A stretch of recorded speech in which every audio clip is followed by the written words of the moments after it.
Okay, so I'm going to start with what most people seem to struggle with and come to me and ask for help with. And one of them, the very first out of all of them, is how do we re-engage with each other?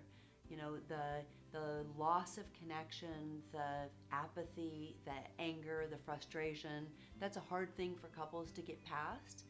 And so I'm going to teach you how to get past that. First, figure out why you feel that way, what's happened, what's gotten in the way, and then how to get past that. But it's not just getting past that, it's how to launch and have something that you guys maybe have never had or that you used to have, but something that's exciting and fiery, different than probably what you're used to having. So I'm going to first talk about the struggles that people experience and see that if it's something that you might be able to relate to. So couples come in and they feel apathetic and they feel frustrated and they feel angry, and those feelings cause a huge disconnect, not just in the relationship, but in the love and the bond, and a lot of excitement about creating the future together. So we're going to go over some of that, and then I would like to talk to you about how to increase the passion and excitement and deepen and strengthen the love that you guys have been probably experiencing for many years but lost connection with. So I want to talk to you about the basics. Why is it that we get stuck in having sex and intimacy and passion all rolled up into one? And we do that because we're used to putting them all together, bunching them together. But I want to talk to you about the difference between them, because there is a difference between them. So let's talk about love for a minute. Love is a sense of belonging. Love is a deep connection with somebody that makes you feel safe in the world, that you feel accepted and nurtured and cared for, and the connection is deeply warm. And it's different. There are lots of different kinds of love. I can go into all the different kinds of love. You know, love for your child, love for your parents, love for your partner, love for your pets. But ultimately, that love is such a deep bonding love, and it involves caring for somebody.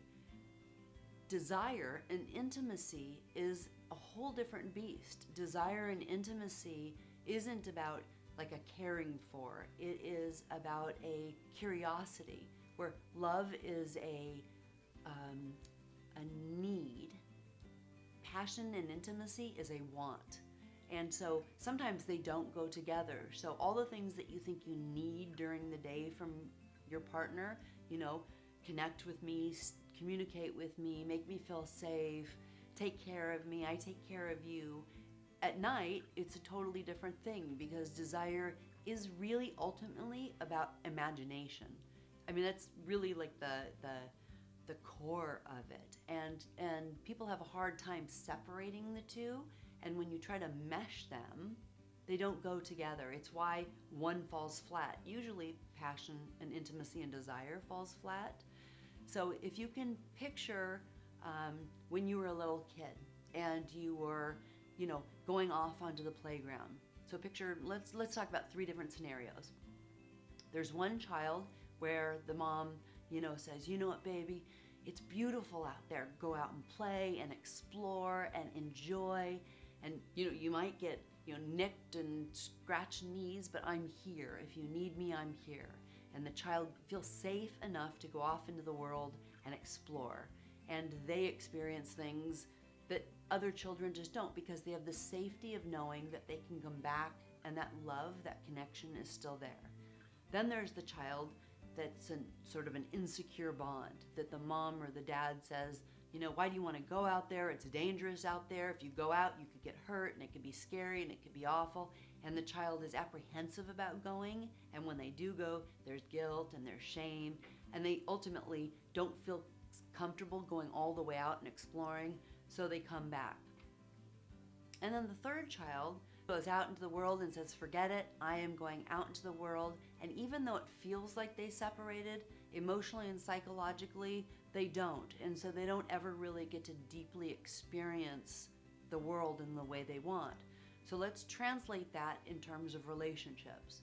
When you feel deeply safe and connected, as if you can go out into the world and explore, with your partner, it feels safe because you know that they're there. They're not going anywhere, right? So there's an ability to be honest about what you want to try without feeling guilt and shame.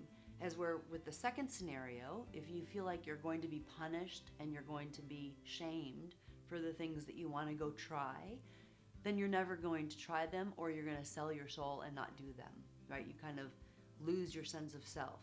And then in the third scenario, you may go, but you never really get to bond. That, in terms of relationship, would be the person that goes out, has really great, fabulous sex for a little bit, but then when they get close, they bail. So what I'm trying to explain to you is that where we are when we're little and where we are now plays a big role in the type of connections that we have and our ability to recognize the difference between love and sex and intimacy. Okay, so I'm going to also talk about a reason why sometimes desire gets squashed even though there's so much love. So if you think about how you take care of your parents, like we believe that love is really a selfless act. We give everything. We would care for them. We would nurture them. But it's not that nurturing role, that selfless act in terms of desire doesn't play the same role, right? One is very parental or maternal, and that's not what you want in the bedroom. That's not what you want in terms of passion and desire. So picture the love side. You go through your day. It's like super stressful. You complain, you're upset, you're excited, whatever it is, needy and frustrated and wanting to spend all this time together. That doesn't translate to something that feels new and exciting and free when it comes to desire and passion. So the thing I want you to do from the very beginning is start to recognize the difference between your love and your desire, because love and passion and sex is not a thing that you do, it's a thing that you be. And that's the hard part. This isn't just about new sex toys or lingerie or a better sex position or having sex in the kitchen instead of the bedroom. It's about who you are as a being and who the two of you are together as a being. That's being able to take off one hat and put on a different hat. And that's what keeps it alive. So with love, we do look for that sense of belonging, but with passion and intimacy and desire, we look for something that's new and exciting and intriguing, right? So there's a big difference. And so couples ask me, okay, so how do you do that? How do you separate the two? How do you keep something new, right? Because that's part of what desire is really our sense of curiosity. When couples have come to me in the past and I ask them, so what are the things about your partner that turn you on the most? Almost always, they'll come up with the same answers. The very first one is usually a sense of missing them, right? They've had time apart and there's like a longing for, a panging for. So even though after years and years, couples feel the need to be together 24/7, there has to be some distance between so that you maintain that sense of self, so that there is that excitement to come back together. The other one that couples have, and I love this one, is when you get to be in awe of your partner for a minute. So a lot of people will say, God, I saw him on that stage giving that speech and it was so sexy, or I watched him on the run and he did so well and that was so sexy, or she got a promotion and I was at the event when she got the award and that was so sexy.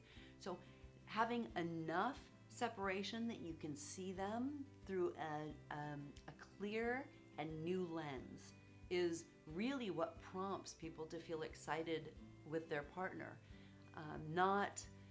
And again, it's not the, let's have new toys and stuff like that. And not that those are bad, those are fun, but it's not the thing that people are most attracted to. The other is, and this is not an easy one, and this is one that we're going to talk about down the line, is allowing yourself to be vulnerable in a way.